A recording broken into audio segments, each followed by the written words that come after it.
Agora você. Agora tem. Será que a minha boneca, a foto de capa, como esse era o meu canal do YouTube que eu fazia live do Minecraft. E aí, Não sabia. eu fazia um tempo atrás, que eu jogava com a Yasmin. E aí, a foto que tá aparecendo tá live stream, mas isso é a minha bonequinha do Minecraft. Ainda bem que ela tá de cabelo vermelho e tá tudo bem. Não é? É isso aí. Bom, meninas, desculpem o atraso, quem já estiver aí aguardando, né, a live da Cíntia. A gente teve alguns problemas técnicos, a gente migrou de plataforma. Mas tudo resolvido, a gente é de tecnologia, a gente enfrenta e resolve. Exatamente. No quente. Não, quem sabe faz ao vivo, né, Cíntia? A gente É isso aí, é isso aí. Então, Cíntia, em primeiro lugar, eu quero agradecer a sua participação. Você é uma mulher que eu tenho muita admiração e muito respeito, muito carinho também. Não só pela sua história de vida, pela mulher que você é, pela profissional que eu sei que você é. E é um grande prazer ter você aqui na nossa comunidade do Biotesting. Tenho certeza que esse conteúdo que você vai trazer de BI está sendo aguardado por muitas meninas e muitas outras pessoas também que vão estar assistindo. E que vai ser de grande ajuda e grande incentivo também, até para quem está em dúvida de entrar na área. Tem meninas aqui que estão no Geotest, mas que tem interesse em BI, que tem interesse em dados. Então, eu acho que vai ser bem legal para essas meninas também assistirem essa live de hoje com você. Eu que te agradeço, faço minhas as suas palavras. Você sabe que eu sou sua fã também, uma grande fã aí, tanto da mulher que você é, guerreira, batalhadora, e também da profissional e desse trabalho que você está fazendo aí com essas meninas, que eu acho que a gente que já está um pouquinho na frente delas aí tem que levantar essa bandeira, e eu vou trazer um pouquinho disso na apresentação também. Perfeito. Fica à vontade, o palco a partir de agora é seu. Eu vou estar de olho no chat para ver se tem mensagens para você. Tá bom. E como eu sempre falo, como é a sua primeira vez aqui com a gente, as meninas já estão mais acostumadas, para não embolar a sua apresentação e também para não deixar tudo para o final, não sei se você gostaria de fazer assim, a cada slide que você passar, se tiver uma pergunta no chat referente a ele, perfeito. Eu falo para você, você responde. Não, é perfeito porque... às vezes, eu como já estou muito tempo nessa área, eu acabo atropelando, ou às vezes usando um termo muito técnico, então quem tiver alguma dúvida já pode me interromper, não precisa nem esperar terminar o slide, se chegar a pergunta já pode falar que a gente já esclarece, porque é importante todo o embasamento para que tenha aí todo o entendimento. E tem mensagem para você no chat. Obrigada. Petrônio Bernardino. Olha a menina Cíntia aí na área. Petrônio foi meu cliente muitos anos atrás, é um querido. Beijo, Petrônio, para você e para suas meninas. O Mateuzinho também tá online. Mateuzinho, obrigada. Tá falando parabéns, meninas, e que orgulho, né? Matheus é um fofo. Matheus é um fofo, eu sou fã dele. Eu também. A Rosana também tá dando boa noite. E a Angélica. Rosana me largou também. A Angélica também tá aqui, duas maravilhosas. Ai, que bom. Obrigada, gente, pela participação aí. Bom, vamos lá. Eu trouxe um tema aqui que é o QA e o BI, que eu falo que é um casamento perfeito para uma empresa orientada a dados. Como muita gente aqui, e quem vai ver depois, não me conhece, eu começo com uma pequena apresentação aí. Antes de tudo, eu sou mãe da Laura, porque é o meu papel mais fundamental e mais importante na minha vida. Todo o resto fica para depois, embora a minha carreira técnica e profissional tenha começado muito antes, mas é o papel mais fundamental. Eu acho que a gente, da mesma forma que a gente tem que orientar os próximos profissionais, a gente tem um legado para deixar aí para os nossos filhos. Para quem não me conhece, eu sou a Cíntia Esteves, eu sou mineira, mas eu moro em São Paulo já desde o ano 2000, vão fazer 21 anos esse ano. Já sou mais paulista do que mineira, porque eu tenho mais tempo aí em território paulista do que nas cidades mineiras que eu morei. Eu ingressei no mercado de tecnologia ainda sem saber direito o que era tecnologia. Eu tinha 15 anos na época, então eu sabia que quando eu terminei o meu ginásio, eu queria ir para alguma área que fosse ligada à matemática, porque matemática era a minha grande facilidade. E na época estava começando essa coisa de processamento de dados, de tecnologia. O primeiro computador que eu lidei foi um CP500, tinha um drive, aqueles disquete desse tamanho assim, de 5 1/4, então tem muito tempo. Eu só me livrei do cartão perfurado, mas isso aí já entrega a minha idade, né? Então, eu sou formada em técnica e processamento de dados. Detalhe pequeno. Eu sou formada em processamento de dados, eu sou bacharel em informática, eu tenho pós-graduação na área de gestão de pessoas, eu sou especialista em proteção de dados e atualmente eu curso o MBA de Big Data, Ciência de Dados e Inteligência Artificial. Porque já tem muito tempo de estrada, mas a gente não para e continua acelerando. Eu estou nesse segmento de dados desde o ano 2000, que foi quando eu vim para São Paulo. Eu passei aí por diversas empresas de diversos segmentos. A primeira empresa que eu caí quando eu vim para São Paulo foi a Nestlé, através de uma consultoria do Chile. Foi onde eu também tive a oportunidade de fazer um projeto, 2 ou 3 projetos no Chile. Eu viajei, implantei o projeto, fiz a apresentação. É uma experiência, eu acho que é uma experiência internacional. Todo mundo que tiver a oportunidade é super válido, tem que vivenciar para ver o que é. Eu fui achando que, espanhol é tranquilo, a gente leva... Sofri, apanhei, e isso tudo faz parte. Então, eu passei por diversas empresas, eu tenho experiência na área de alimentos, que eu passei na Nestlé, eu trabalhei também na Avon, na Alcoa, passei muitos anos na Vivo, que foi onde o Petrone aí que está com a gente foi meu cliente. Passei pela Zurich, fiquei um tempinho na Zurich, uma passagem rápida, e atualmente eu estou na Cotabest, que é aí o marketplace, e tem um ano que eu estou aí, vamos ver. Ainda tem uma grande história para escrever lá, se Deus quiser.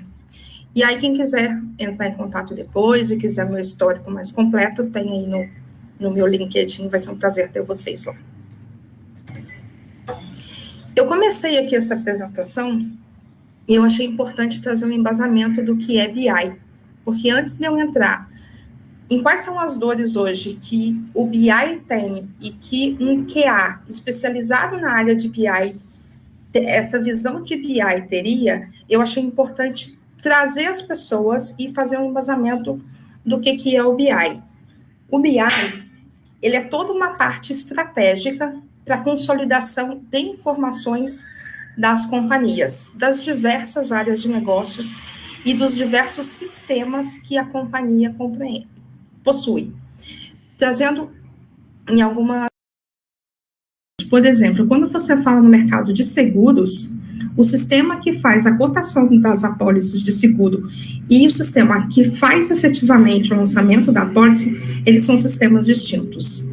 E aí, o que acontece? Você precisa saber quantas apólices você gerou, o que converteu, o que não converteu, só que a gente está tudo com sistemas separados.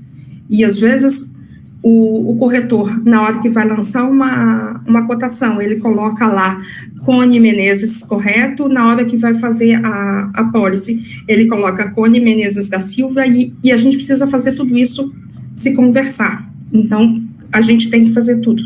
O BI, o que ele faz? Ele pega todos os sistemas da empresa, e quando eu falo sistemas, eu não estou falando só de sistemas.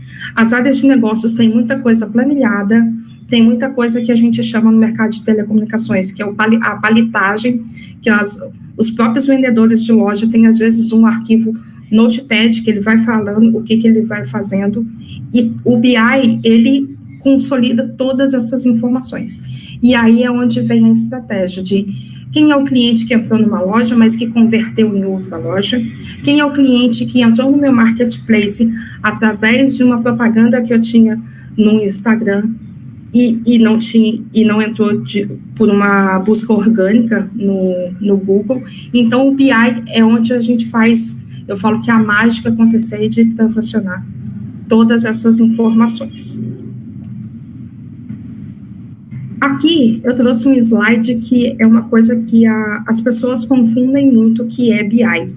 No geral, quando a gente vê, e isso é muito comum, tanto em LinkedIn, no Instagram, quando a gente faz, aí acompanha os perfis especializados da área, a gente olha e vê dashboards em Power BI, em Tableau, em Data Studio, e outras N ferramentas de OLAP que a gente tem, que é o nome que a gente dá a essas ferramentas que geram esses relatórios, que são todos visuais, todos bonitinhos, e o pessoal usa e fala assim, olha, eu hoje trabalho com BI. E ele, na verdade, ele está trabalhando na camada de OLAP do BI. Ele não está trabalhando na sua totalidade do BI. Eu percebi de um tempo para cá que vem se popularizando muito a inclusão de personagens nos dashboards. Eu já vi dashboard do Shrek, dos personagens, dos super-heróis, dos Vingadores, esse de Game of Thrones, e traz muito vamos colocar assim, uma história para os dashboards, muito além dos números. E a gente que é o BI raiz, que faz ali, quando a gente olha esse tipo de relatório, ok, ele chama atenção aos olhos, às vezes numa apresentação ele cumpre com o seu papel, mas a gente sente falta do BI propriamente dito, que são os números. Então eu trouxe esse slide aqui, do que no geral as pessoas acreditam que é o BI, porque, eu vou implantar o BI, eu peguei o Power BI, gerei um relatório e eu tenho um BI. E aí eu venho aqui com a provocação do que é o BI de verdade, e eu gosto de usar muito a analogia do iceberg. A parte dos dashboards, vocês conseguem ver o meu mouse? Consigo. Então tá bom. Essa parte aqui dos dashboards é o que a gente chama das ferramentas de OLAP. Então aqui está o dashboard, aqui é a parte visível para todas as áreas de negócio do que é realmente um BI. Só que o BI começa muito antes disso. O que acontece? Lá no finalzinho, lá embaixo, quase no reino submerso de Atlântida, a gente tem as origens de dados, que são os sistemas da empresa, o CRM.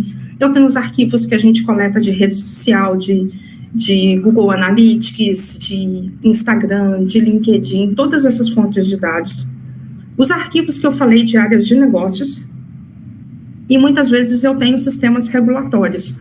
Quando a gente fala de telecomunicações, por exemplo, eu tenho alguns arquivos que eu preciso ter parametrizados da Anatel. A SUSEP também tem indicadores que eu tenho lá que seguir as regras que são impostas pela SUSEP. Então, eu tenho tudo isso imputado dentro do meu BI.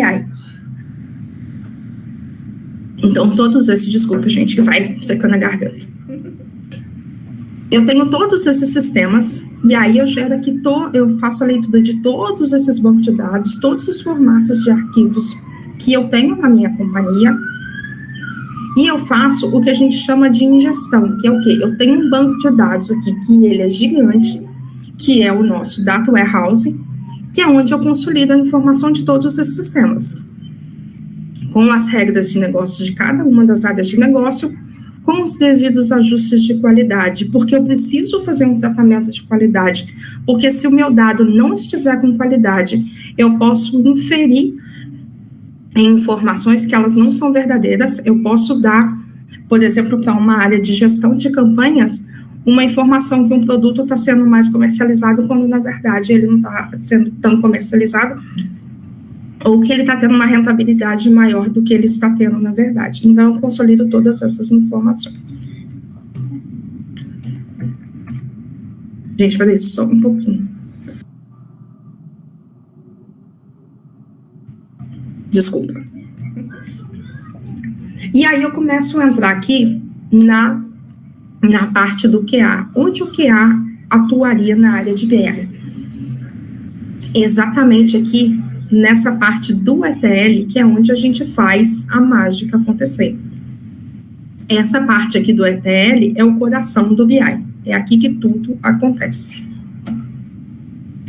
O que é o meu ETL? É o meu processo de extração, de transformação e de load, que é a carga no meu processo. Então, aqui, eu tenho a extração, que eu vou vir aqui.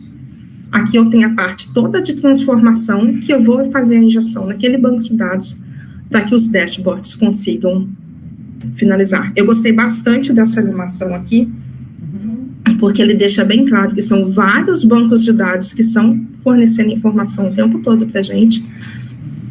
Ele entra aqui num processo que ele começa a moer e gerar todas as transformações e derivar dados, porque a gente trabalha muito com dado derivado em BI, para no final a gente inserir nesse banco de dados, que é o Data Warehouse, tá? O Data Warehouse, ele é o banco que o BI usa para fazer os dashboards, que é onde a máquina aí faz acontecer.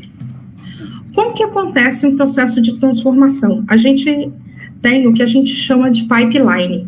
O pipeline é o quê? Ele é todo o fluxo de carga que eu vou ter no meu BI. Então, eu tenho aqui as minhas diferentes fontes de dados, tá? Eu coloquei aqui como DS, como data source. Então, eu tenho N fontes de dados aqui, que eu vou pegar e eu vou inserir todas essas fontes de dados na minha base de dados. A partir do momento que eu inserir essas fontes de dados, eu começo o meu processo de transformação. Então, o que acontece? Eu tenho aqui, ó, o meu data source 1, junto com o meu data source 3, eu vou ter algumas regras de negócio que eles vão gerar um data transformado aqui, que eu estou chamando ele DT1. Então, desses dois aqui, eu já gerei uma terceira fonte de dados.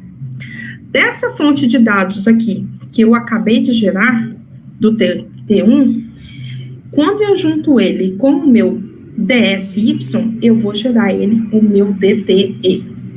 E aí eu vou fazendo todos esses cruzamentos para, no final das contas, aqui é o final do meu processo de carga, eu tenho as minhas dimensões, que eles são espelho das minhas tabelas lá de origem. Eu vou ter todos esses dados que foram transformados aqui, e eu vou ter também as visualizações que eu gero e eu disponibilizo para um consumo self-service das áreas de negócio. Então, aqui especificamente é o coração do BI e é onde o time de QA, tendo essa visibilidade, ele vai conseguir atuar muito fortemente e garantir a qualidade do processo de desenvolvimento do ETL que foi feito e garantir a sustentabilidade desse processo depois em produção, porque é muito comum isso aqui em algum momento falhar. Por que falha? Porque a gente sabe que sistemas falham eventualmente, por mais que ele tenha sido... Esses sistemas aqui são sistemas transicionais, então a gente cai no QA tradicional de vocês. Ele já foi todo testado, mas nenhum sistema é 100% aí a prova de falhas, né?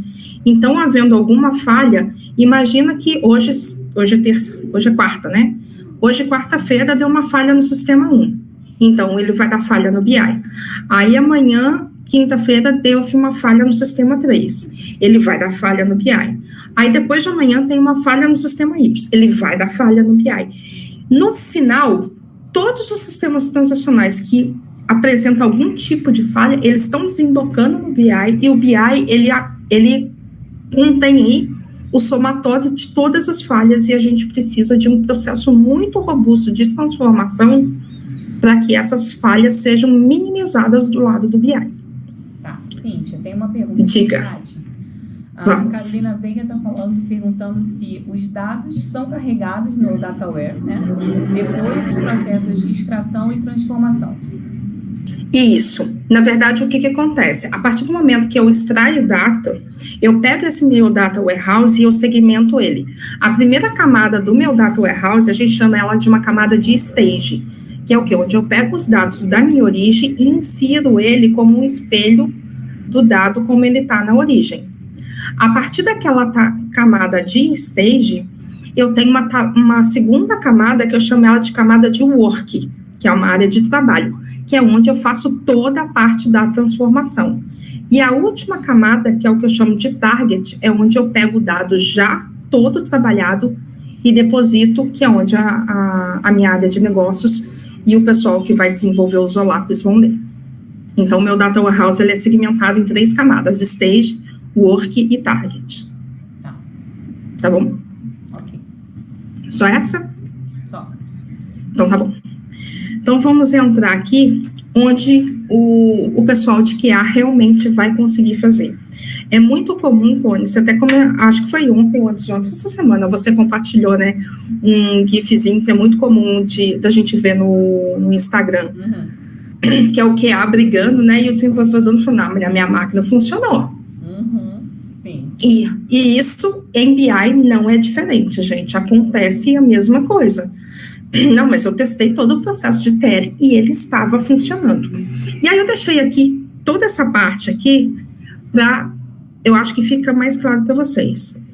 Qual que é o processo? No geral, imagina que eu fiz um processo que ele fez uma alteração nessa estação aqui.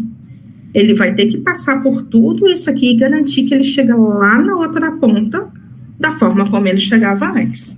O que acontece praticamente 100% das vezes?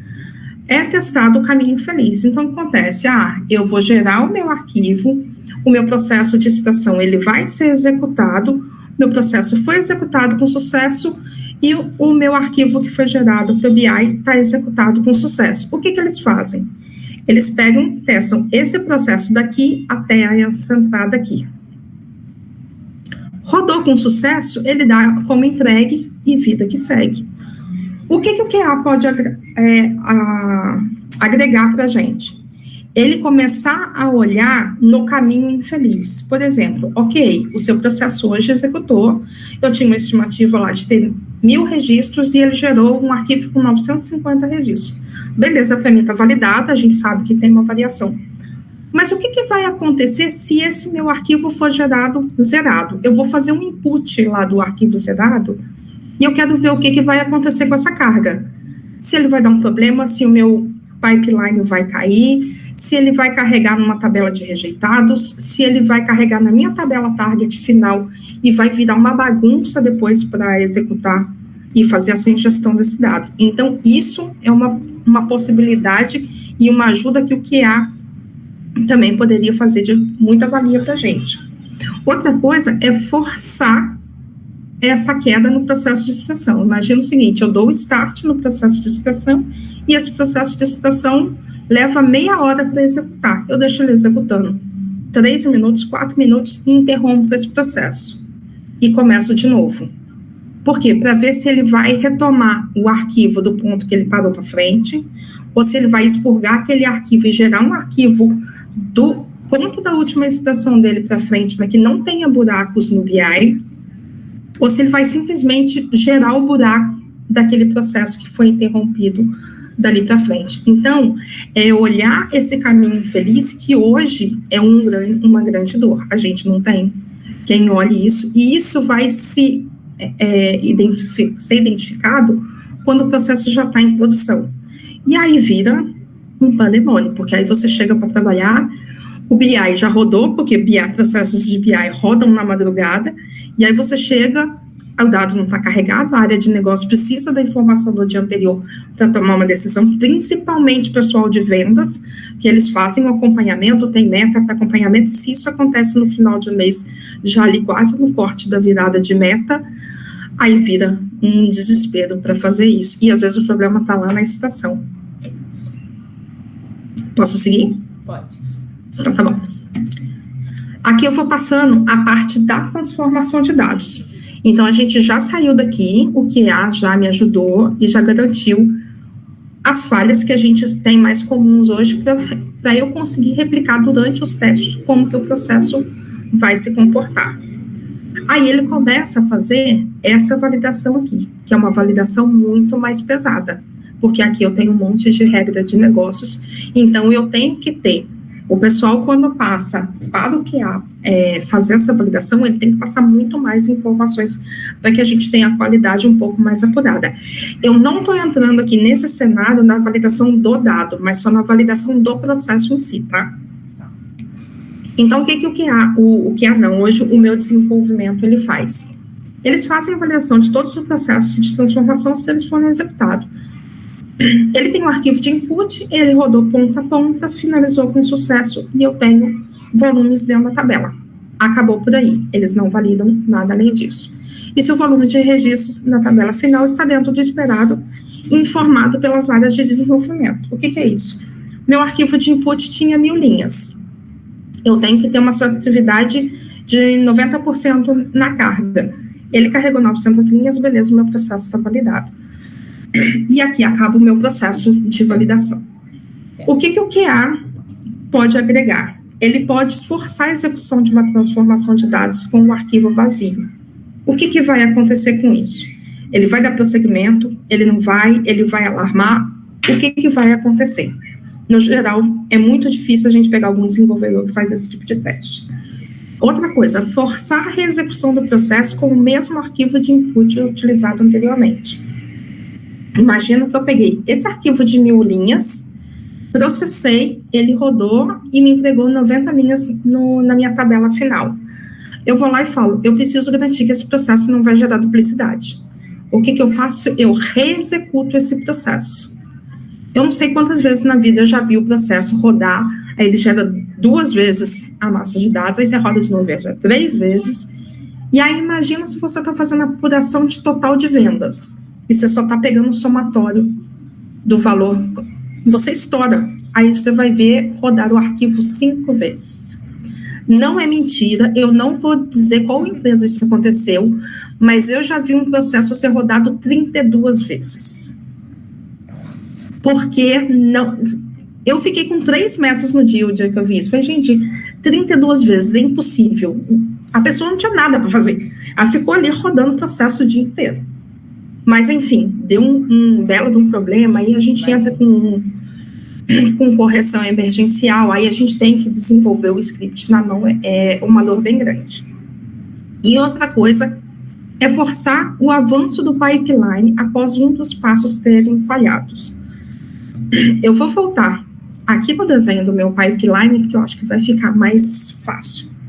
Esse aqui é o meu pipeline de carga do meu BI que eu simulei aqui. Imagina que, quando eu fui fazer a carga deste processo aqui, que ele falhou.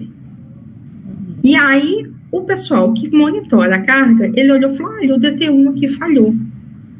Mas eu vou fazer o seguinte, eu vou dar condição para o job continuar, porque eu tenho que entregar esse arquivo até as 8 horas da manhã, já são 7h30, e ele só está faltando aqui, ó, o DTE, além dele, ó, porque dele só vem para esse aqui. O que acontece? Ele vem aqui e força, é um procedimento que a gente chama de force OK, ele vem aqui no meu pipeline, nesse arquivo aqui, e dá force OK. Quando ele dá esse force OK aqui, ele libera a condição para esse DTE começar a execução dele. Esse DTE, ele é o quê? Ele é a junção desse arquivo com esse aqui e mais esse. Só que esse aqui a gente sabe que ele não gerou nada. O que vai acontecer com isso aqui? A gente não tem a menor noção. Nossa. E muitas vezes, isso aqui é um pipeline que eu fiz só para ilustrar para vocês. Ele é um pipeline muito simples. Quando a gente pega o pipeline de uma empresa, de um porte de qualquer uma dessas que eu te falei, o pipeline é uma coisa que ela é absurda. Eu já trabalhei em empresas com 18 mil jobs, então cada caixinha dessa aqui é um job diferente. Imagina você lá no meio da cadeia, você dá um force OK no negócio, que é a condição para não sei quantos jobs para frente, e isso aí roda errado.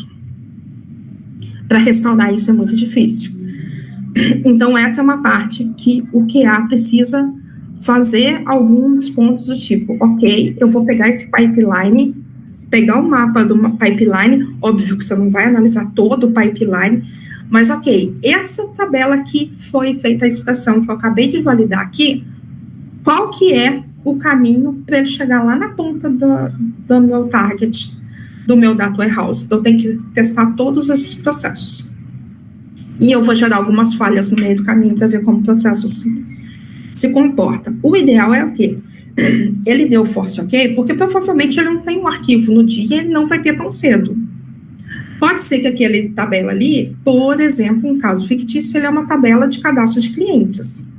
Tá bom, eu vou fazer o quê? Eu vou fazer todas as vendas subirem, porque o meu área comercial, ele precisa saber quantas vendas tiveram, mas ele vai subir com uma pendência.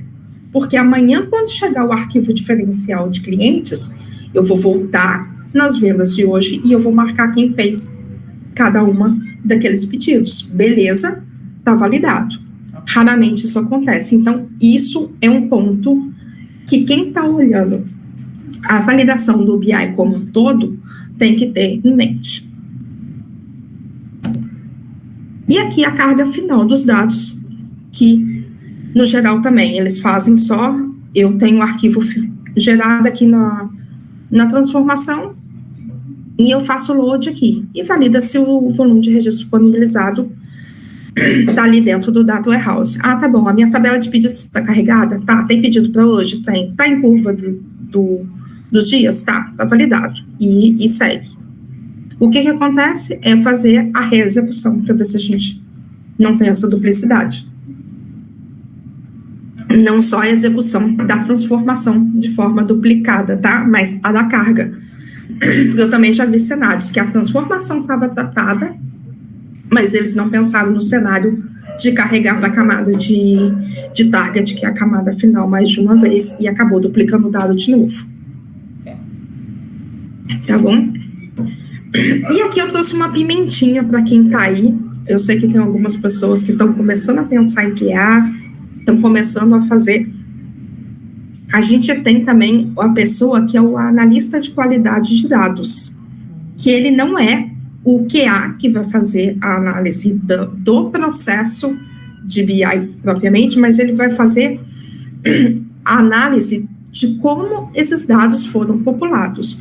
Por exemplo, eu tenho uma tabela de pedidos. O que eu preciso ter na tabela do meu pedido? A data do meu pedido, quem fez esse pedido, quem que vendeu esse produto, qual que é o produto que foi feito, qual que é a forma de pagamento. Então, esse analista de qualidade do dado, ele vai olhar a tabela de uma forma macro, não com uma visão de negócios, mas com uma visão de dados para garantir que tudo está preenchido conforme o esperado. Uma coisa que é muito comum em BI, eu tenho, por exemplo, a minha tabela de usuários. Na minha tabela de usuários, eu tenho o nome fantasia, o RG e o CNPJ. Dependendo do tipo do meu cliente, eu vou preencher cada um desses campos. Então, eu preciso fazer essa validação. O analista de qualidade de dados, ele vai ver isso.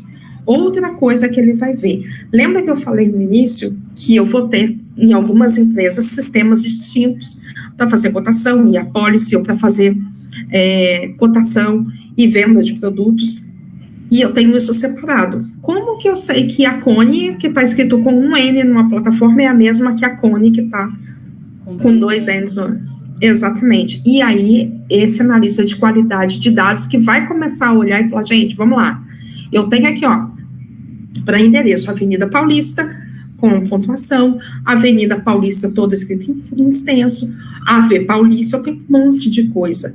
Eu tenho clientes cadastrados na minha base de uma empresa que nasceu há 5 anos atrás, que a data de nascimento é 1830, não faz o menor sentido. Não tem uma pessoa tão velha fazendo compra hoje, entendeu? Não tem, 800 não.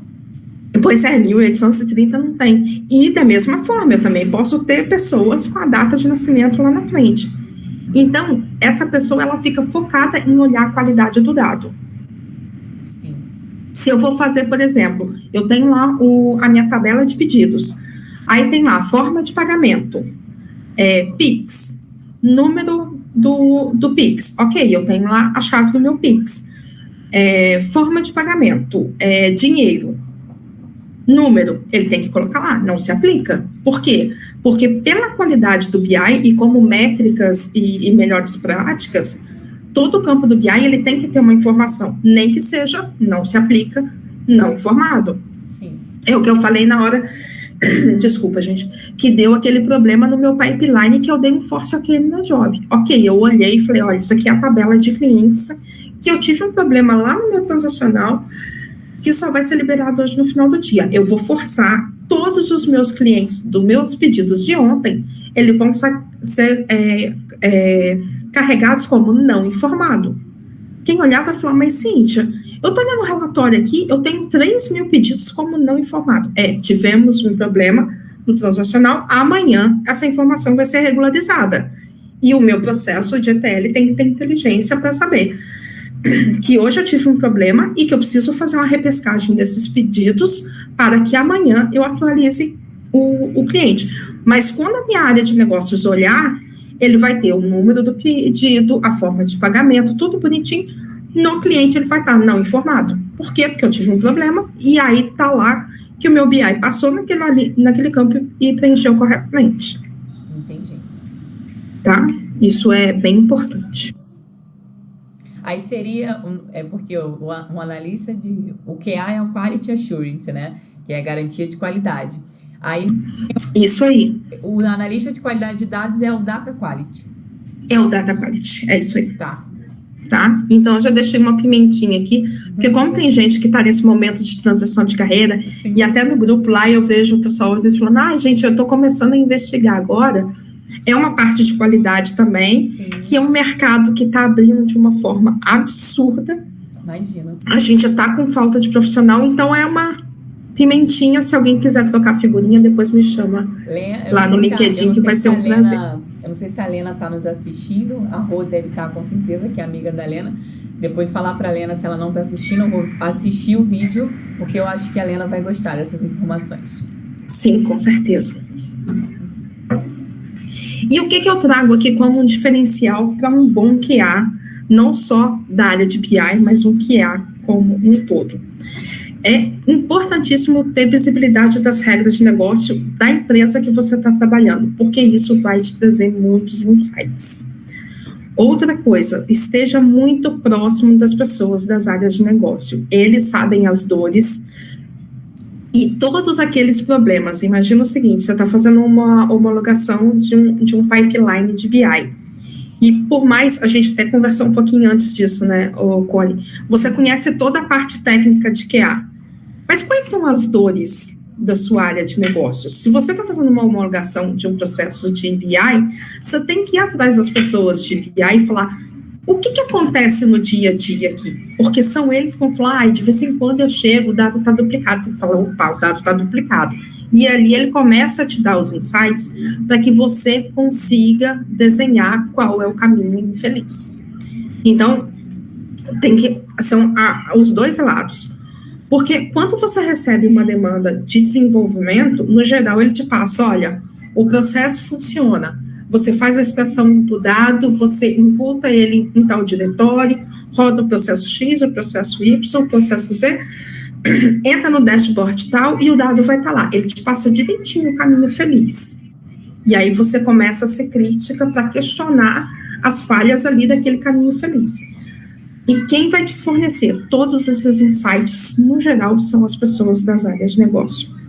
Eu sei que eu tenho clientes meus aqui, e eu sempre tive esse procedimento.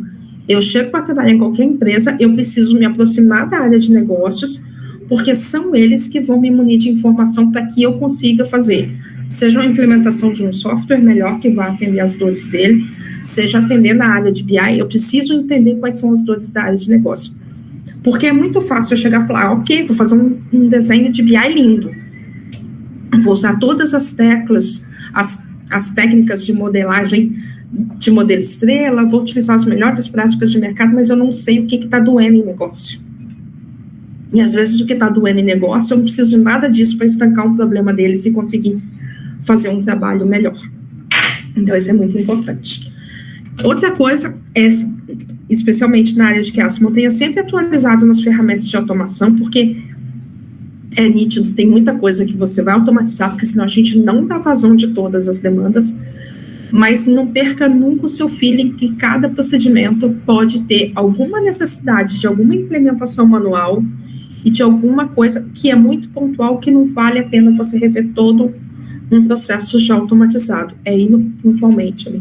Eu estou vendo que eu escrevi muito procedimento nessa última dica aqui, mas eu acho que deu para entender. Então, o feeling da pessoa de QA, principalmente a partir do momento que você faz uma homologação, acompanhe os bugs também do que aconteceu. Nossa, olha, eu fiz a homologação numa demanda.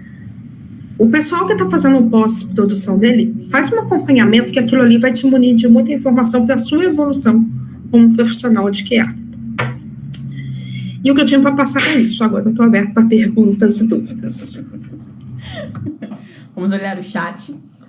Tem mensagem do Pedro falando que essa regra é realmente mega importante.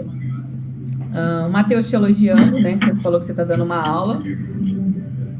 A Amora também, te elogiando. Muito obrigada, gente. Não teve nenhuma pergunta mais, só a primeira da Carol. Pergunta mesmo, só as mensagens. A Amora tá falando que regra é a alma do negócio.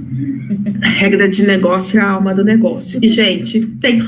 Matheus tá aí de testemunha, Petrônio também. Petrônio a gente saía às vezes para tomar um chopp quando ele vinha para São Paulo.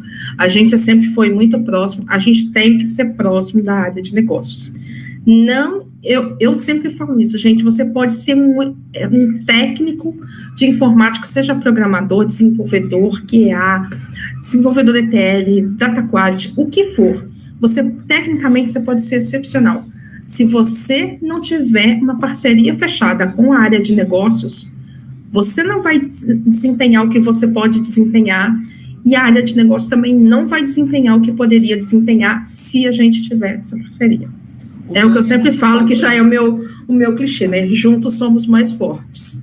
Sim, eu acho que essa integração que tem que ter o QA com o time de negócios, eu acho tão importante, e eu senti falta disso em algumas empresas que eu já trabalhei, porque eu via essa junção, sabe? E as empresas também que hoje trabalham com cascagem, né, que a Mari, inclusive, fez, a Mari está aqui, a Mari do QA, ela fez um post essa semana ou semana passada sobre isso, e é muito ruim porque quando o QA está no cascagem, ele não sabe exatamente como iniciou o processo, ele não sabe o que aconteceu, e ele só vê lá no final se está funcionando. Inclusive, ontem, numa das minhas mentorias, uma das minhas mentoradas da aula de ontem, ela está fazendo a transição para QA, e eu falei para ela, olha, existe uma diferença, né, que muitas pessoas não sabem, que é entre o analista de teste somente e o QA. Eu gosto muito de bater nessa tecla, porque tem muita gente que não sabe a diferença. Tem o analista de teste, que é o cara que só testa as funcionalidades. Ele só testa o produto. Ele só vê no final o que aconteceu e vê se está de acordo com o que foi solicitado pelo cliente. O caminho feliz. O caminho feliz, exatamente. O caminho feliz. O QA não. O QA ele tem que validar todo o processo. Então, tem uma diferença, sim, de função. Tem muita empresa que hoje fala que tem um QA, mas, na verdade, a função que ele está exercendo não é de QA, é só de teste, porque ele só está validando no final. É igualzinho o BI. Eu tenho um BI aqui. Tá bom, deixa eu ver o seu BI. Tá aqui meu Power BI. Tá plugado aonde? Não, na minha base de dados do meu sistema. Cara, você não tem BI, desculpa. Você só tem uma ferramenta lá plugada na sua base de dados. Exato, não é a mesma coisa. Você não tem transformação, você não tem campos derivados, porque tem tudo isso. Você não tem segmentação de clientes, você não sabe quais são os seus clientes de alta rentabilidade, de baixa rentabilidade. Você não tem BI. Tem uma pergunta do Petrônio aqui. Ele Vamos está lá. perguntando quais são as ferramentas mais comuns de automação nos processos de ETL. De ETL? A gente usa muito a parte de Power Center, o pessoal, no geral, que são on-premise, tá? Que são as empresas que ainda têm os servidores lá, e hoje em dia a grande maioria é Google Cloud. Tem muita empresa que estava no on-premise e está migrando aí. Aí eu tenho ferramentas de ETL, Power Center, Teradata, a Oracle tem ferramentas de ETL, Microsoft tem. Atualmente eu trabalho com Google e eu confesso que eu sempre fui fã do Google. Eu vou comprar briga com o que eu vou falar, mas um dos meus sonhos de consumo profissional é trabalhar no Google, e eu caí assim de cabeça com essa questão, porque foi uma das coisas que a empresa falou, não, a gente está migrando tudo para a plataforma de nuvem do Google. Eu falei, cara, eu tenho que entrar, mas assim, de cabeça, eu não quero nem saber se tem água ou não na piscina, eu tenho que entrar de cabeça, porque assim, e quanto mais eu trabalho com o Google, mais eu vejo que eles têm a oferecer, e é fantástico, cara, porque é tudo muito amigável de se fazer. Ô, Cíntia, então eu ter feito um curso de Power BI não faz de mim um analista de BI. Não, você está começando. Porque o que acontece, Cone? O analista de BI, ele vai usar o Power BI, o MicroStrategy, ele é uma das ferramentas. Entendi. Mas você tem que entender, por exemplo, a diferença de um modelo relacional para um modelo dimensional, que é o que o BI trabalha. Então, isso aí já é um divisor de águas. Dá para você fazer um relatório no Power BI com um modelo relacional? Dá, você vai fazer, mas vai doer. Em contrapartida, se você tiver um modelo dimensional, que você passou por todo aquele ETL, fez todo aquele pipeline, seu relatório é isso aqui, ó. E aí, o que acontece? A gente tem um conceito de cubo. Lembra o cubo mágico que a gente tinha quando era criança? É você pegar o dado e começar a virar ele e você vira ele no ângulo que você quiser. Porque eu tenho uma informação de pedido aqui e eu consigo virar ele em qualquer lugar. Quando eu tenho um modelo relacional, que é o que a gente chama de modelo cascata, quando eu olho a minha tabela de pedido, eu não tenho, por exemplo, qual que é o meu cliente, porque o meu cliente não está associado na tabela de pedido, ele está numa tabela anterior, que foi o que deu origem, que foi a cotação que deu origem ao meu pedido. Então, isso dói. É possível, é possível. Pedido, de fato, eu não vou ter o cliente, eu vou ter só o que ele comprou. Eu vou ter só o que ele comprou. E aí eu falo assim, tá bom, qual categoria de produto que vendeu mais? Aí você começa a ter que fazer todo o caminho inverso. Quando você tem um ETL, tem o que a gente chama de modelo estrela, que eu coloco o quê? Eu coloco o pedido como um centro. E eu deixo todas as amarrações ali. Então, eu quero ver o pedido por cliente, eu olho nesse ângulo. Eu quero ver produto, eu olho nesse ângulo. Eu quero ver impostos que foram gerados, eu olho nesse outro ângulo. E aí é a mágica do cubo, que você vai olhando o seu pedido pelo ângulo e pelo KPI que você quiser. Tá. Ô, Cíntia, visando essa integração bem bacana do BI com QA, qual curso você acha que seria interessante um QA ter para que ele pudesse ter esse entendimento aí? Não para ele fazer uma faculdade, ele já é QA, né? Ele já trabalha na área. Qual o curso que você acha que seria válido ele fazer para que ele consiga ter esse entendimento? Para que ele possa ter um QA de BI? Ele pode fazer um curso de ETL. Tá? Então, assim, ele precisa ter o conceito de ETL, de modelagem de dados, para ele entender essa diferença do modelo relacional para o dimensional. E imagina o seguinte, eu quero trabalhar com a AWS. Ok, eu preciso fazer um curso da ferramenta de ETL da AWS. Não, eu vou trabalhar com Microsoft, eu vou fazer um curso da ferramenta de ETL da Microsoft, porque aí você vai conseguir fazer toda essa nuance. Tem 1 milhão de ferramentas de ETL, é conhecer essa diferença de modelagem de dados, de relacional e dimensional, e fazer um curso aí da ferramenta de ETL, que seja o seu alvo. Mas também, Cone, imagina o seguinte, eu quero ir para a área de QA, eu vou estudar, então, qual que é a diferença do modelo relacional e dimensional. No meu LinkedIn, eu tenho alguns artigos que já foram publicados no meu canal no YouTube, também tem um vídeo que eu fiz exatamente explicando modelo dimensional e relacional, mas eu estou procurando emprego. Eu não sei qual é a plataforma que a empresa que eu vou entrar trabalha. Justo. Você pode fazer um curso em qualquer um deles. Por quê? Porque o conceito e os fundamentos de ETL, não importa se você está trabalhando com Dataflow, que é do Google, se você está trabalhando com Azure, se você está trabalhando com Power Center, com a como é que é a da Microsoft? ASS, se eu não me engano, agora o nome. Não importa, porque o fundamento do ETL, ele é o mesmo. Entendi. Entendeu? É igual a lógica de programação, né? É igual lógica de programação. Você aprendeu a programar em C, em Pascal, em Python, a lógica é a mesma coisa. Exatamente. Mesma coisa banco. Quando você entende o que é uma primary key, o que é uma foreign key, não importa se você está dentro de um modelo dimensional ou relacional. A primary key, ela é primary key no mesmo lugar, da mesma forma. O fundamento é a mesma coisa. O que muda é a forma que você modela a tabela. Mas os conceitos de banco de dados, a instrução SQL que você vai montar, o fundamento é exatamente a mesma coisa. Entendi. No caso, eu não entendo muito por exemplo, de testes de banco de dados, né, de base de banco de dados. Eu estou aprendendo essa semana, inclusive, eu trabalho para uma empresa privada, não posso citar, mas a gente está fazendo Vamos supor, vou simular uma situação que eu sei que encaixa dentro da minha pergunta. Tá bom. Eu tenho uma escola e eu tenho vários alunos que vão fazer provas online. Tá? A minha faculdade, as provas são online. E a cada prova dessa eu tenho o horário que começa e que termina a prova, tem o professor que ficou de olho naquela prova, né, naquele aluno, e tem o resultado daquela prova que o professor automaticamente, quando acabou a prova, acabou a aula, ele já colocou.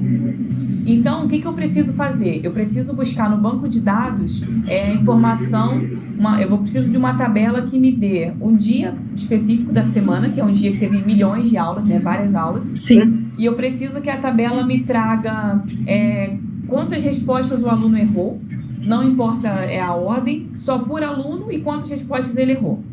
E se ele marcou e desmarcou a mesma pergunta algumas vezes, porque isso também está caracterizando uma fraude. Porque se ele ficou na mesma, assim, clicando várias vezes e desclicando, pode ser que alguém tenha passado uma resposta diferente e ele mudou, ou mudou e mudou. Então, é mais ou menos isso a situação, entendeu?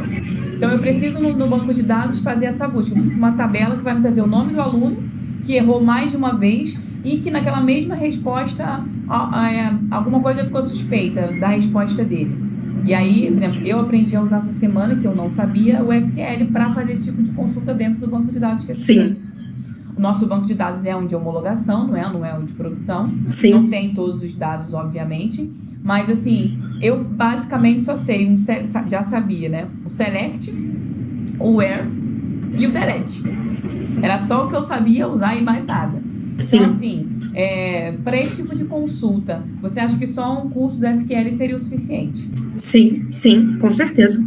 Não precisaria. Porque, por exemplo, a minha empresa, eu nem Banco de dados select, nome do campo, from, nome da tabela, where, condição. Acabou. É basicamente isso. É basicamente isso. Ah, mas eu tenho uma tabela que eu tenho o nome do aluno e a tabela que eu tenho a nota do aluno. Então, essa tabela, a minha tabela de aluno, ela vai ter o código do aluno, que é o que a gente chama de primary key, que é a chave primária. Eu não posso ter a Cone 2 vezes na minha base de dados, eu só posso ter a Cone uma vez. Justo. E eu tenho a disciplina da Cone. Aqui eu tenho a Cone N vezes, porque a Cone, ao longo do tempo, cursa N disciplinas. Várias disciplinas. Então, eu vou pegar as duas tabelas e eu vou fazer o que a gente chama de join. Então, eu vou fazer. E aí, a Cone aqui, o código da Cone aqui, ele é uma foreign key presa nessa aqui. Por quê? Porque eu não posso ter um código do aluno nessa tabela que não esteja na minha tabela de cadastro. Entendi. E aí, eu vou fazer essa junção. Aqui eu tenho a Cone e aqui eu tenho a Cone N vezes. Tá. Tem pergunta aqui no chat. Vamos lá. A Manu tá falando que é um ótimo assunto, né? Agradecendo. A Amora está perguntando se você pode indicar algum lugar que tenha um curso de ETL. De ETL? Eu não tenho de bate-pronto, mas eu vou pesquiso as principais ferramentas, e aí eu publico no meu LinkedIn, te marco, e eu não sei se ela me segue, desculpa, Amora. Amora, se você não está seguindo... Qualquer coisa me pinga lá. Ela está seguindo você porque ela tá no nosso grupo do WhatsApp. Ah, então, eu ponho no grupo também. Eu vou pegar os principais cursos e passo para vocês. Faz muito tempo que eu fiz isso, Amor, eu não lembro mais. A Elisa Ribeiro, ela está falando que ela está estudando uma ferramenta que se chama... Eu vou falar errado, porque meu inglês... Fica tranquila. Wakeno. Acho que é isso. Wakeno. Essa eu não conheço. Ela falou que está estudando por essa ferramenta e ela consegue fazer os dashboards em outras ferramentas. Ela está perguntando se ela consegue, por essa ferramenta... QuickView. Não. Não? Não. Wakenow. Wakenow, essa eu não conheço. Vou pesquisar depois. W-E-K-Now. Now de agora. Essa eu não conheço. Bom, ela falou, estou estudando essa ferramenta e eu consigo fazer os dashboards em outras ferramentas de Power BI. A gente talvez não sabe responder, porque a gente não sabe que ferramenta é essa, né? Não, a questão é, eu não sei, pergunta aí para ela só se é uma ferramenta de OLAP, de fazer o dashboard, ou se é uma base de dados. Tá, ela tá discutando. Viu, Luísa? Responde pra gente. Tá. Que ferramenta que é essa, que assim já te responder. Porque assim, se ela for um banco de dados, qualquer ferramenta de OLAP, ela vai plugar nesse banco de dados e ela vai conseguir fazer o teste. Se essa ferramenta for uma ferramenta de OLAP, ela é concorrente, por exemplo, de um Power BI, de um Data Studio, de um MicroStrategy, de um Cognos. Então, ela só vai mudar a ferramenta, que é o que ela faz o teste. Okay. O que importa eu tenho que ter a base de dados, e aí, por exemplo, hoje eu tenho uma base de dados. Sim. Eu posso plugar o Data Studio, eu posso plugar o Power BI, eu posso plugar um Microsoft, eu posso plugar, eu só preciso de ter a ferramenta de conexão com a base de dados. Mas eu posso plugar com dados, sim. Aí ela pode plugar qualquer ferramenta de OLAP que ela queira usar. Tá. O Power BI é uma ferramenta de OLAP. O Power BI é uma ferramenta de OLAP da Microsoft. Da Microsoft. Ele é da Microsoft. Bom, Heloísa, espero que tenha respondido. Se não, você manda... Se não, me pinga lá no LinkedIn. Fala de novo aí. Pedro mandou uma mensagem também. O Pedro está falando que os joins são muito importantes, né, para fazer a junção e exibição de todas as FK e PK das tabelas. Importantíssimo, porque o que acontece? Isso é muito comum quando a gente começa a fazer. E, às vezes, a gente acaba acontecendo. Eu tenho um analista júnior no meu time. Esses dias eu estava fazendo uma query junto com ele, uma query casca grossa. Falei, vamos fazer as 4 mãos. E começou a rodar. Eu falei, mas, gente, essa base hoje, imagina, né? O Google Talento. Quando você fala que o Google tá lento, já olha para você e fala, você tá fazendo cagada, porque o Google não fica lento. E aí eu falei, mas gente, o que tá acontecendo aqui? Aí, de repente, eu olhei, eu esqueci de um dos joins. E aí, o que acontece? Lembra da Cone que estava aqui e que tem um monte de tabela? Sim. Eu preciso fazer esse join, por quê? Porque a minha tabela, ela é gigante, ela tem todos os alunos da escola, da faculdade. E eu preciso pegar só a Cone. Se eu não pego a Cone aqui, eu vou pegar a Cone e eu vou atribuir para ela todas as matérias de todos os alunos da faculdade. Aí depois eu vou pegar a Cíntia, eu vou atribuir para a Cíntia todas as matérias de todos os anos da faculdade. E aí o que acontece? A gente gera um produto cartesiano. Em vez de eu trazer a Cone e as 4 matérias que a Cone cursa, eu vou trazer a Cone 100 mil registros. A Cíntia, mas os mesmos 100 mil registros para a Cíntia. Sim. O Matheus, que está vendo a gente, mais 100 registros para o Matheus. E aí o negócio fica exponencial. Então, é fundamental, é muito importante o join. Tá. A Heloísa falou que respondeu sim, que ela entendeu, obrigada. A Amora falou que já está te seguindo. Que legal. O Pedro, que foi o que falou dos joins, ele falou aqui que o OLAP pensa que é um tipo de software para exibir mais facilmente dados para o pessoal que trabalha fora de TI e BI. É isso aí. É onde você coloca tudo em gráfico. Por exemplo, quem trabalha especificamente com uma parte do banco de dados que faz os selects, se você colocar para mim um gráfico, eu falo, gente, eu quero a tabela. Quantas vezes eu já entrei para eu fazer a validação dos dashes que eu desenho, o que eu faço? Eu entro no dash, botão direito e exporto como tabela e eu vou validar na tabela para ver se o meu dash está pronto. Porque a gente acaba tendo mais facilidade em olhar o número. Mas as áreas de negócio, por isso que toda empresa que a gente entra tem aquelas TVs enormes penduradas só com gráfico. Por quê? Porque o pessoal da alta gestão, ele quer bater o olho na TV e falar, minha venda está alta, minha venda está baixa. Opa, tem um problema que está lá, sei lá, no marketing, na minha linha de atendimento, a minha ilha está desligada, opa, não está tendo atendimento na ilha, o que está acontecendo? O Petrônio está falando aqui que em um dos projetos que ele está alocado, ele tem que testar informações em tabelas que estão em Postgres, SQL e... Postgres. Como é que fala? Postgres. SQL e no Dynatrace? DynamoDB. DynamoDB. Também não conheço. O Petrônio tá chique, o Petrônio agora mora na Europa, é outro nível. Adivinha quem tá aqui? Cíntia, sabe quem tá aqui nos assistindo? Quem? Fale em inglês. Hi, teacher. Dieguito, dei cano no Dieguito hoje. Falou que nós estamos mandando muito bem. Então tá bom. Hi, teacher. O Diego já sabe tudo de BI, porque a minha jornada de BI, ele traduziu todos os meus textos, eu fazia o texto, aí ele revisava o texto comigo, eu tinha que explicar para ele em inglês. O Diego já pode trabalhar com BI. Já pode, já ia até como pleno. O Pedro tá falando que é a evolução do PowerPoint. É isso aí. Bom, gente, já deu o nosso horário. Se alguém tem mais alguma pergunta, fale agora ou fale-se para sempre. Vamos ver se alguém fala aqui. Eu já vou te agradecer. Deixa eu só dar uma última dica. Fala. Essa parte de qualidade de dados, ela é muito importante. Hoje se fala muito de aprendizado de máquina e de Aprendizado de máquina e inteligência artificial. Poucas pessoas sabem que aprendizado de máquina e inteligência artificial ela é totalmente em cima de dados. Então, a qualidade do dado ela é muito, muito, muito importante. Porque eu costumo usar uma analogia. Se o meu dado está sujo, é igual você ensinar palavrão para uma criança. Aprende, mas é errado.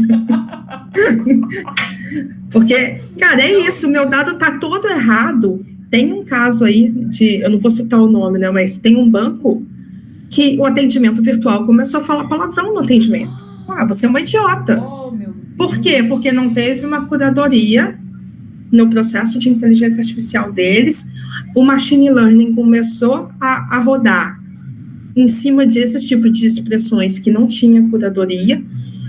E aí a assistente virtual começou a falar, e aí o pessoal descobriu, isso vira rastilho de pólvora.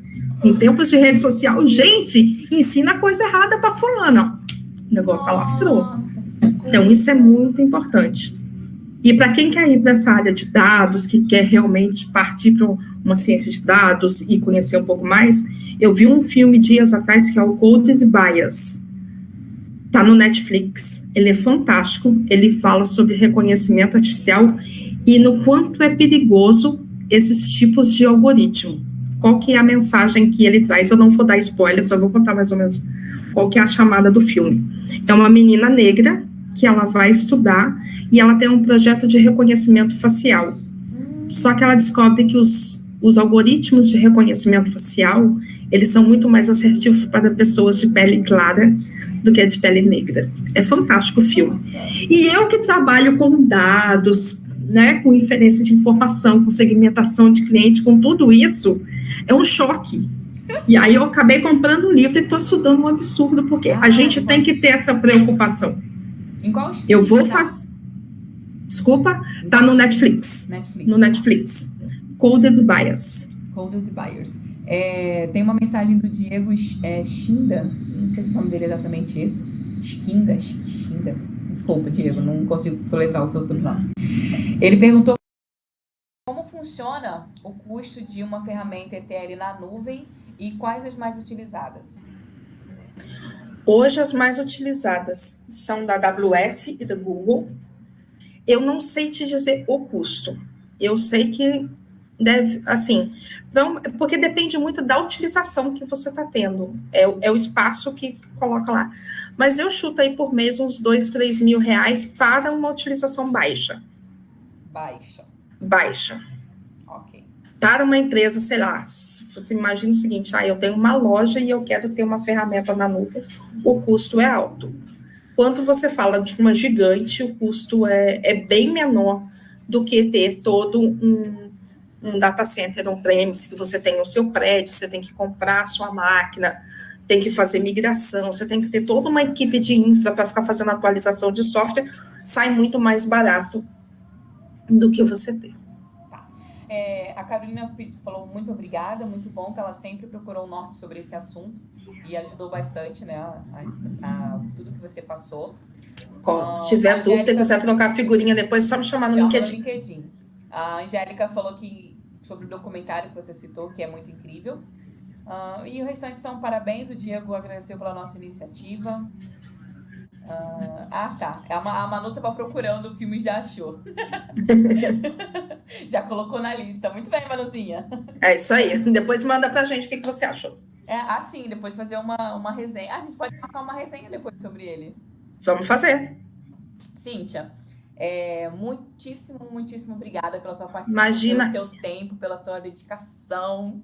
Eu te agradeço, te parabenizo aí por toda essa iniciativa aí do Girls Testing. Você realmente está fazendo aí a diferença. A gente vive num mundo que ele é predominantemente masculino e a gente tem que... E a gente, se precisar gritar para se fazer ouvir, a gente vai gritar. E eu falo, é melhor aceitar, porque a gente não vai recuar. De jeito nenhum. De jeito nenhum.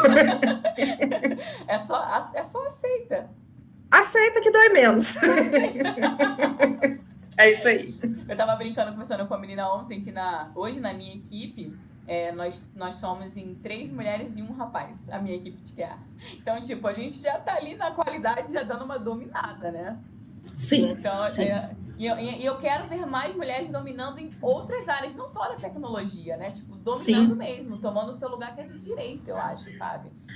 E uma coisa, uma provocação que a gente fez, né, mês passado, que foi o mês das mães, é trazer, porque tem essa coisa de, não, mas eu já sou casada, já tenho filho. Não, gente, Isso. a gente está aqui, não é uma opção trabalhar ou ser mãe.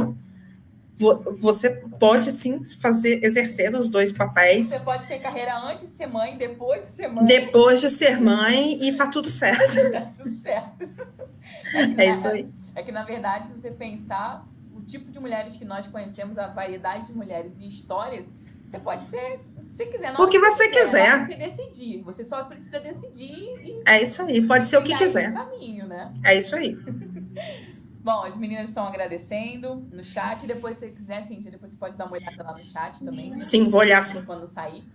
E com certeza. Eu espero ter você aqui outras vezes, falando sobre outros assuntos, ou aprofundando mais esse mesmo assunto também. Com certeza. Trazer algo. Olha, eu tenho já alguns materiais que eu fiz essa jornada, então eu já tenho material pronto, por exemplo, de falar o que é um modelo relacional, o que é um modelo dimensional. Se você quiser, pode fazer uma enquete lá no grupo do WhatsApp, tem no fórum, cara, a gente marca um bate-papo e vai ser um prazer compartilhar. Eu falo, o mais legal de fazer isso é porque a gente descobre um monte de coisa que a gente sabe e que a gente não sabia que a gente sabe. Coisas que ficam lá na cacholinha, né? Tipo, tá ali. Às vezes eu falo, nossa, mas de onde eu tirei isso, gente? Mas é isso. Maravilhoso. Gente, agradecer a todo mundo que participou da live. Eu não sei se tá todo mundo aí. A gente tem 15 pessoas, chegamos a 20 pessoas na live, agora estamos com 15 pessoas. E eu agradeço a presença de todos. Tenho certeza que foi muito gratificante para todo mundo que participou e assistiu a Cíntia, só com ensinamentos maravilhosos. Para quem é QA, para quem não é QA, tenho certeza que foi de grande valia. Seja para QA, seja para BI, só cola na gente, ainda não sabe o que quer fazer. É isso aí. Para quem está em transição, pode ser. Estamos aí. É isso aí. Gente, muito obrigada. Cíntia, pode se despedir. Imagina. Gente, obrigada todo mundo aí. Petrônio, bom saber que você estava por aqui. O pessoal que trabalha comigo atualmente, a gente tem um contato dia a dia, mas é bom ver umas carinhas, né? Que faz tempo que a gente não conversa aí. Vem cá, ô pessoa, para dar tchau para todo mundo. Cadê a bonequinha? Não? Ela tá com vergonha. Mas muito obrigada aí pela participação de todo mundo. Espero aí, eu fico à disposição de verdade para responder quem tiver dúvida, para trocar figurinha no LinkedIn. Se quiser marcar um café aí, esse tempo de pandemia, a gente não pode marcar um café de verdade, mas um café virtual, do tipo, olha, Cintia, eu estou pensando em ir para BI, o que você me aconselha, o que não me aconselha? Deixa eu te passar como é o meu perfil para você ver se faz sentido ou não. Eu fico à disposição, só me chamar no LinkedIn, tem o meu e-mail aqui também, pode me escrever. Eu gosto de ajudar as pessoas, então eu estou à disposição, de verdade. Fechado. E agradeço a você mais uma vez a oportunidade. Imagina, eu que agradeço a sua disponibilidade, não só de estar aqui, de ter preparado esse material, que a gente sabe que leva um tempinho, a gente tem que tirar um tempinho para fazer o material, para pesquisar o assunto, mesmo que a gente já saiba, a gente sempre dá ver se tem alguma novidade. Sim, com certeza. E o nosso tempo hoje em dia é precioso, ainda mais nós que somos mães, que trabalhamos, estudamos, e eu sei que você está aqui com muito carinho, que eu sei que você tem por mim. Com certeza.